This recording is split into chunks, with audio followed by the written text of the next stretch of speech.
Yo, what's up? So this is another Jump Jet episode, and what I'm going to do is go through the front end interview questions that you're likely to get in an interview.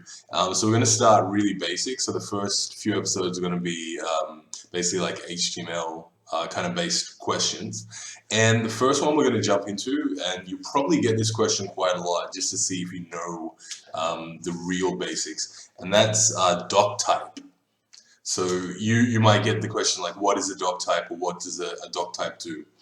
So a doc type is a declaration or a definition for an SGML or XML document.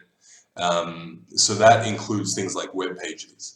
So you might not actually notice this a lot, but at the top of every HTML page, you're going to have a doc type definition. So you see that here on the screen. This is just Google, and up the top there we've got the doc type definition.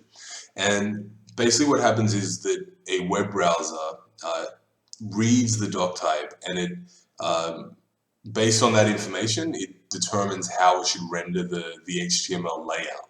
So it basically is a little instruction for a browser that tells it how this is how you should structure the HTML. And you might think that HTML is HTML, but actually that's not the case.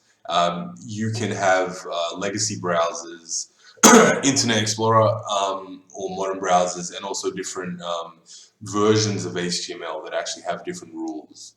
So here is the current modern doc type, which is for HTML5. So for generally all intents and purposes, you can just use this doc type for your web page, and that's what Google's using. But you might also find if you need to support legacy browsers, once again Internet Explorer, then you might need to use other definitions. So you can see that there are old doc types like HTML4.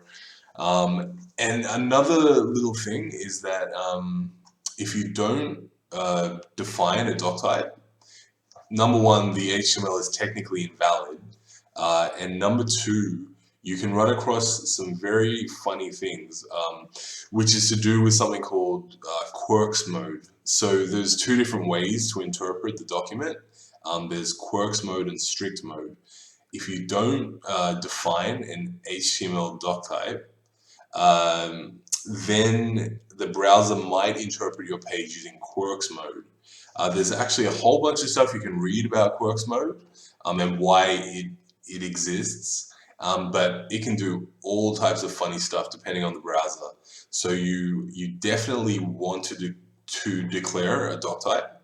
And then let's see, finally, it's really simple. Once you understand the basics of how to define the doc type, like you won't even think about it. Most of the time you use an HTML boilerplate and it's just done for you. One last thing that is interesting to know is that if you ever create HTML emails, they generally use a strict doc type, which you can see here. This is foundation emails.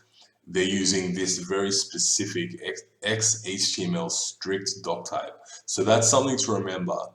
You generally can't just use your HTML5 doc type definition at the top of an HTML email. I think that's basically it. So I think if you can answer the question like that in an interview, they'll know that you know what it means. Yeah, so hopefully that helps you. Anyone kind of going through this study for a practice interview or interviewing with an employer for a technical interview. So yeah, that's it. I hope that helped, and I'll keep updating this with more. I'm in my pajamas, excuse me. All right, see ya.